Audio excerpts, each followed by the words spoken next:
37 சங்கீதம் 5வது வசனம். உன் வழியை கர்த்தருக்கு ஒப்புவித்து அவர் மேல் நம்பிக்கையாயிரு, அவரே காரியத்தை வாய்க்க பண்ணுவார். உன் வழியை நீ கர்த்தருக்கு ஒப்புவித்து அவர் மேல் நம்பிக்கையாயிரு, அவரே காரியத்தை வாய்க்க பண்ணுவார். அதாவது கர்த்தர் காரியத்தை வாய்க்க பண்ணுவார். இன்னைக்கு உங்களுடைய வாழ்க்கையில் ஏதோ ஒரு காரியத்தில் தடைகள் காரியமே வாய்க்க மாட்டேங்குது. எவ்வளோ முயற்சி பண்ணி பார்க்குறேன், தடையாகி போகிறது. பிள்ளைகளுடைய படிப்பு காரியத்தில் தடை, வியாபார காரியத்தில் தடை, அல்லது வீடு கட்டுகிற காரியத்தில் தடை, பிள்ளைகளுடைய திருமண காரியத்தில் தடை, கற்பத்தின் ஆசீர்வாதத்தை பெற்றுக்கொள்வதிலே தடை, இந்த இடத்தை வாங்குகிற காரியத்தில் தடை. ஒன்று வாய்க்க மாட்டேங்குது, ஒன்று ஜெயிக்க மாட்டேங்குது, தடையாகியே போகிறது. ஒரு மனசோர்வோடு இந்த இடத்தில் வந்திருக்கலாம். இன்றைக்கு ஆண்டவர் சொல்லுகிறார், நீ உன் வழியை கர்த்தருக்கு ஒப்புவித்து அவர் மேல் நம்பிக்கையாயிரு, அவர் காரியத்தை வாய்க்க பண்ணுவார். கர்த்தர் காரியத்தை வாய்க்க பண்ணுவார். இன்னைக்கு உங்கள் வாழ்க்கையில் இந்த மாதிரி ஏதோ ஒரு காரியம் வாய்க்கணும்னு தாகத்தோடு வந்திருக்கலாம். இயேசு உங்களுக்கு சொல்லுகிறார், இந்த வருடம் உங்களுக்கு காரியம் வாய்க்கும், நான் அதை வாய்க்க பண்ணுவேன் என்று கர்த்தர் சொல்லுகிறார். நீங்கள் ஜெயத்தை காண்பீங்க, காரியம் வாய்ப்பதை நீங்கள் காண்பீங்க. அதான் வாக்குத்தத்தம். அதான் ஆண்டவர் சொல்லுகிறார். சங்கீதம் 37 சங்கீதம் 5 வசனத்தில் கர்த்தர் காரியத்தை வாய்க்க பண்ணுவார்.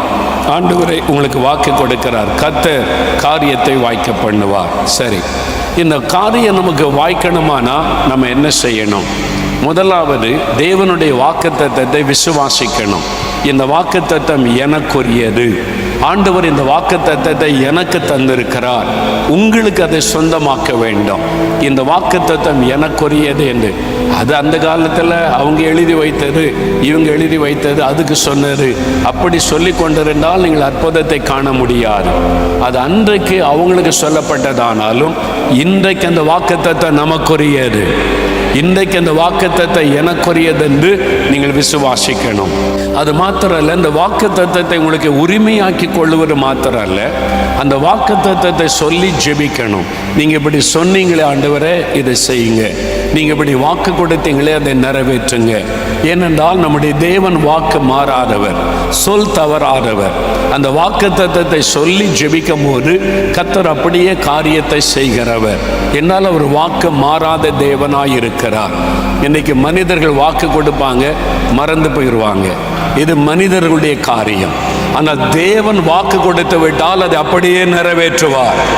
கர்த்தர் ஒரு வாக்கு கொடுத்து விட்டால் அவர் சொல் தவறாத தேவன், வார்த்தை அப்படியே நிறைவேற்றுகிற தேவன். ஆனால் அந்த வாக்குத்தத்தை நிறைவேற இன்னும் சில காரியம் நம்ம செய்ய வேண்டும். இந்த வசனத்தை நல்லா கவனிங்க. அந்த சங்கீதம் 37 5வது வசனம் நான் திரும்ப வாசிக்கிறேன். நல்லா கவனிங்க, வசனத்தை கவனிங்க, கர்த்தருடைய வார்த்தையை கவனிங்க. உன் வழியை கர்த்தருக்கு ஒப்புவித்து அவர் மேல் நம்பிக்கையாயிரு, அவரே காரியத்தை வாய்க்க பண்ணுவார். கர்த்தர் காரியத்தை வாய்க்க பண்ணணுமானா இந்த வசனத்தில் 2 காரியம் சொல்லப்படுகிறது. இந்த 2 காரியத்தில் நீங்கள் கவனம் செலுத்தணும். முதலாவது, உன் வழியை கர்த்தருக்கு நீ ஒப்புவிக்க வேண்டும். முதலாவது, உன் காரியம் வாய்க்கணுமா, உன்னுடைய காரியம் ஜெயிக்கணுமா, உனக்கு வெற்றி கிடைக்கணுமா, ஆண்டவருடைய வாக்குத்தத்தத்தை நிறைவேறணுமா, உன் வழியை நீ கர்த்தருக்கு ஒப்புவிக்க வேண்டும். 2வது, அந்த வசனத்தை கவனிங்க. அங்கே ஆண்டவர் எழுதி வைத்திருக்கிற காரியம் என்ன? உன் வழிகளை கர்த்தருக்கு ஒப்புவித்து அவர் மேல் நம்பிக்கையாயிரு. 2வது ஆண்டு சொல்றாரு, கர்த்தர் மேல் நீ நம்பிக்கையா இருக்கணும். உன்னுடைய நம்பிக்கை யார் மேல? ரொம்ப முக்கியமான ஒரு கேள்வி. உங்கள் நம்பிக்கை யார் மேல? உங்களுடைய வேலைக்காக, தொழிலுக்காக, எதிர்காலத்துக்காக, பிள்ளைகள் காரியமாக உங்களுடைய நம்பிக்கை யார் மேல இருக்கிறது? எதை நீங்கள் நம்புகிறீர்கள்? ஆண்டவர் சொல்லுகிறார், உன் வழியை நீ எனக்கு ஒப்புவித்து கர்த்தர் மேல நம்பிக்கையா இருக்கணும். பலவிதமான நம்பிக்கைகள் உலகத்தில் இருக்குது. பாருங்களேன், எரேமியா 17 அதிகாரம் 5 வசனத்தை வாசிக்க கேட்போம். மனுஷன் மேல் நம்பிக்கை வைத்து மாம்சமானதை தன் புய பலமாக்கிக் கொண்டு கர்த்தரை விட்டு விலகுகிற இருதயமுள்ள மனுஷன் சபிக்கப்பட்டவன் என்று கர்த்தர் சொல்லுகிறார். மனிதன் மேல் நம்பிக்கை வைத்து, நல்ல கவனிங்க, மனிதர்கள் மேல நம்பிக்கை வைப்பது, அவங்க பார்த்துக்கிடுவாங்க, அவங்க செய்வாங்க, அவங்க எனக்கு ஹெல்ப் பண்ணுவாங்க, அவங்க என் தேவையை பார்த்து கொள்ளுவாங்க, மனிதர்கள் மீது நம்பிக்கை வைப்பாரு. மனிதன் மேல் நம்பிக்கை ஒன்று. ரெண்டாவது, சுயத்தின் மேல நம்ம, எனக்கு தைரியம் இருக்குது, எனக்கு பலன் இருக்குது, எனக்கு தாளந்து இருக்குது, எனக்கு திறமை இருக்குது, நான் செஞ்சிருவேன், நான் முடிச்சிருவேன், எனக்கு நல்ல எக்ஸ்பீரியன்ஸ் எல்லாம் இருக்குது. சுயத்தின் மேல நம்பிக்கை, மாம்ச புயத்தின் மேல் நம்பிக்கை. அப்படி நம்பிக்கை உள்ளவன் சபிக்கப்பட்டவனா, அது ஒரு சாபம். நீங்க கர்த்தரை நம்பாதபடி, உங்களை சிருஷ்டித்த தேவனை நம்பாதபடி மனிதர்கள் மேல நம்பிக்கை வைத்து உங்களுடைய சொந்த பலத்தின் மீது நம்பிக்கை வைத்தால் அது சாபம் என்பதாக வேதம் சொல்லுகிறது. நிறைய பேர் இந்த சாபத்தினாலே பாதிக்கப்பட்டு காணப்படுகிறீர்கள். என் படிப்பு, என் திறமை, என் முயற்சி, என்னால முடியும், சுயத்தின் மேல நம்பிக்கை. எனக்கு அவரை தெரியும், அந்த மினிஸ்டரை தெரியும், எனக்கு இந்த ஆளை தெரியும், அவரை தெரியும், அவர் பார்த்துக்கிடுவார், இவர் பார்த்துக்கிடுவார், மனிதர் மேல வைக்கிற நம்பிக்கை. அப்படி நீங்கள் தேவனை விட்டு விலகும் போது, நல்ல கவனிங்க, இந்த மாதிரி இப்போ ஒரு ஆள் மேல நம்பிக்கை வைக்கிறது தப்பா அப்படின்னு கேட்டால், நீங்கள் கர்த்தர் மேல நம்பிக்கை வைக்காம உங்கள் மேலையும் மனிதர்கள் மேல நம்பிக்கை வைத்து இருதயத்திலே கர்த்தரை விட்டு விலகுகிறவர்கள். நல்ல கவனி, உங்களை அறியாமலேயே உங்களுடைய இருதயத்தில் தேவனை விட்டு விலகிருவீங்க. நீங்க ஜெபம் பண்ணுவீங்க, பைபிள் வாசிப்பீங்க, கர்த்தர் தான் எல்லாரும் சொல்லுவீங்க, ஆனா உங்களுடைய இருதயத்தில் நம்பிக்கை மனிதன் மேல இருக்கும், உங்க மேல இருக்கும். நான் பார்த்துக்கிடுவேன், நான் செய்திருவேன், அவரு சொல்லிட்டாரு, இவரு சொல்லிட்டாரு. நீங்க ஜெபம் பண்ணுவீங்க, பைபிள் வாசிப்பீங்க, ஆனா உங்களுடைய இருதயத்தில் தேவனை விட்டு விலகி விடுவீர்கள், உங்களுக்கே தெரியாது. அதனாலதான் பல சமயங்கள்ல தேவன் நமக்கு உதவி செய்ய வருவதை கூட தடுத்து நிறுத்துகிறார். ஏன் இவங்க உதவி செய்தவங்க திடீர்னு நிறுத்திட்டாங்க? ஏன் இவங்க எனக்கு வாக்கு கொடுத்தவங்க செய்யாம போயிட்டாங்க? எனக்கு உதவி செய்தவங்க பாதிக்கப்பட்டு போயிட்டாங்க. எதனால? உங்களுடைய நம்பிக்கை தேவன் மேல இல்லாம மனிதர்கள் மேல போகிறதுனால தேவன் அதை தடுப்பதற்காக சில தடைகளை உண்டு பண்ணுகிறார். உங்களை அறியாமலேயே உங்களுடைய நம்பிக்கை மனிதர்கள் மீது போய்விடுகிறது, சொந்த பலத்தின் மீது போய்விடுகிறது. அது சாபத்தை கொண்டு வரும், அது சாபத்தை கொண்டு வரும். உங்க நம்பிக்கை யார் மேல? ஒரு சமயம் வயதான தாய் தகப்பன்மார்கள், ஓல்டு ஏஜ் ஹோம், வயசானவங்களுக்கான ஒரு ஹோம், அதில் ஒரு பில்டிங் திறக்க கூப்பிட்டுருந்தாங்க. நான் போயிருந்தேன். எல்லாம் வயசான தாய் தகப்பன்மார் இருந்தாங்க. புதிதான ஒரு காரியத்தை ஆண்டவர் எனக்கு பேசினார். அப்போ அவங்கள்ட்ட நான் அது குறித்து விளக்கி சொன்னேன். நீங்கள் நிறைய பேர் வருத்தப்படவங்களுக்கு பிள்ளைகள் இருந்திருப்பாங்க, மகன் மகள் பேர குழந்தைகள், அவங்கெல்லாம் நம்மளை மறந்துட்டாங்க, கைவிட்டுட்டாங்க. நம்ம இப்போ வந்து ஹோமில் வந்து உட்கார்ந்துருக்கிறோமே அப்படின்னு ஒரு மனத்தாங்கல், வருத்தம் உங்களுக்கு இருக்கலாம். பிள்ளை கைவிட்டுட்டான், மகள் கைவிட்டுட்டா, கஷ்டப்பட்டு படிக்க வச்சோம், கொண்டாட்டி பிள்ளை வந்த உடனே என் பெற்றோரை மறந்துட்டான், இப்போ நான் கஷ்டப்படுறேன். நிறைய வயதான தாய் தகப்பன்மார்கள் உள்ளத்தில் பாதிக்கப்பட்டு கஷ்டத்தோடு இருக்கிறதை நான் பார்த்துருக்கிறேன்.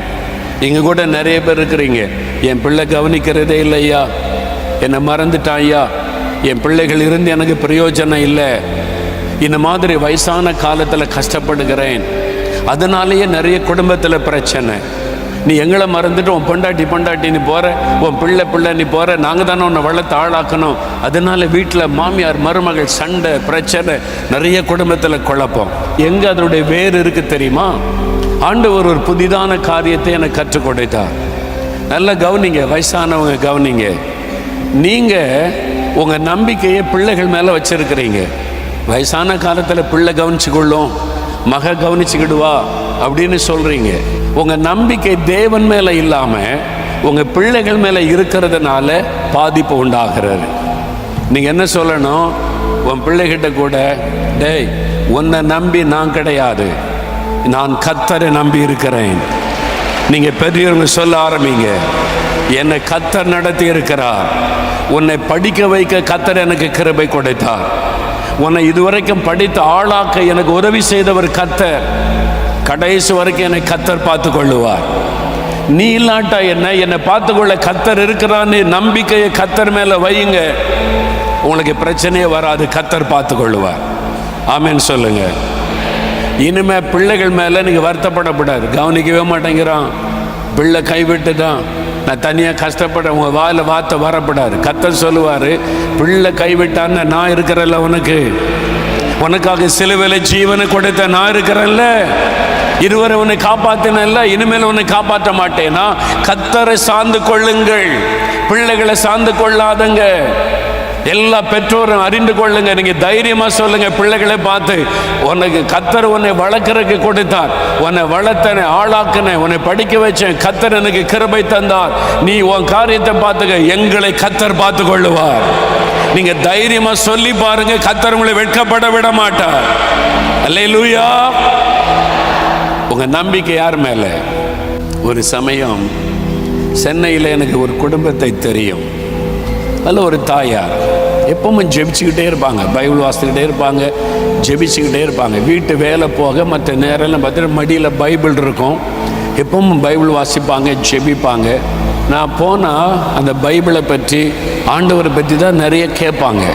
அவங்க ரொம்ப நல்ல ஒரு ஆவில நிரம்பி அந்நிய பாஷையில் ஜெபிக்கிறவங்க. கர்த்தர் வசனம் அப்படி தான் அவனுடைய லைஃப் நான் பார்த்துருக்குறேன். அப்போ ஒரு நாள் அவன்கிட்ட பேசிக்கிட்டு போது சொன்னான், ஐயா எனக்கு ஒரு மனசில் வருத்தம் ஐயா.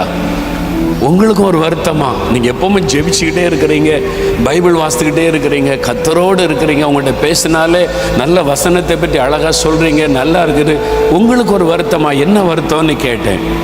அவங்க சொன்னாங்க, 3 வருஷத்துக்கு முன்னால் நான் ஊரில் இருந்து நான் சென்னைக்கு வந்தேன் ஐயா. என் பிள்ளைங்க 3 பேர் சென்னையில் இருக்கிறாங்க, நல்ல வேலை செய்கிறாங்க, சம்பாதிக்கிறாங்க.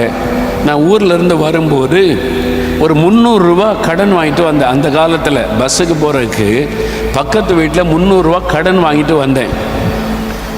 3 வருஷம் ஆச்சு, அந்த கடனை திருப்ப அனுப்ப முடியல, கொடுக்க முடியல. எனக்கு அது ரொம்ப பாரமாக இருக்குது ஐயா.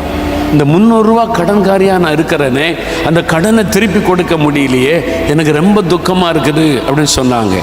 ஏன் துக்கப்படுறீங்க? உங்களுக்கு தான் பிள்ளைகள் இருக்காங்களே, நல்லா சம்பாதிக்கிறாங்களே. அதான் ஐயா, இந்த பிள்ளைகள் தந்துடுவாங்க, அனுப்பிடலான்னு சொல்லி ஆளுக்கு 100 ரூபா கொடுத்தா போதும், பிள்ளைகள் நல்லா 1000 சம்பாதிக்கிறாங்க. நான் கேட்டு கேட்டு பார்க்குறேன், ஒருத்தர் எனக்கு தர மாட்டேங்கிறாங்க. போனஸ் வருது, வருஷத்தில் ஒரு முறை போனஸ், ஆயிரக்கணக்காக பணம் வாங்குறாங்க, எல்லாத்தையும் பெட்டியில் பூட்டி கொள்கிறாங்க. எனக்கு ஆளுக்கு 100 ரூபா தரவங்களுக்கு மனம் இல்லை. 3 வருஷமாக நான் கஷ்டப்படுறேன், இந்த கடன் என்னை அழுத்திக்கிட்டே இருக்குதுய்யா, எனக்கு துக்கமாக இருக்குது அப்படின்னு சொன்னாங்க.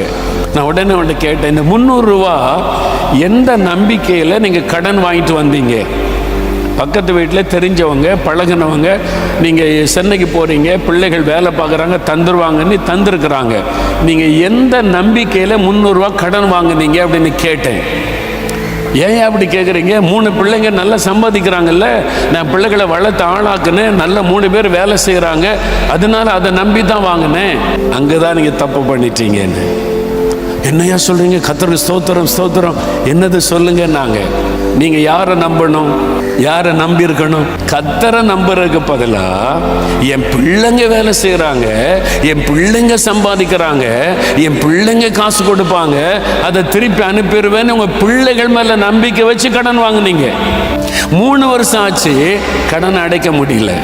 நீங்க கர்த்தர் மேல நம்பிக்கை வைக்காம உங்க இருதயத்தில் கர்த்தரை விட்டு விலகிட்டீங்க.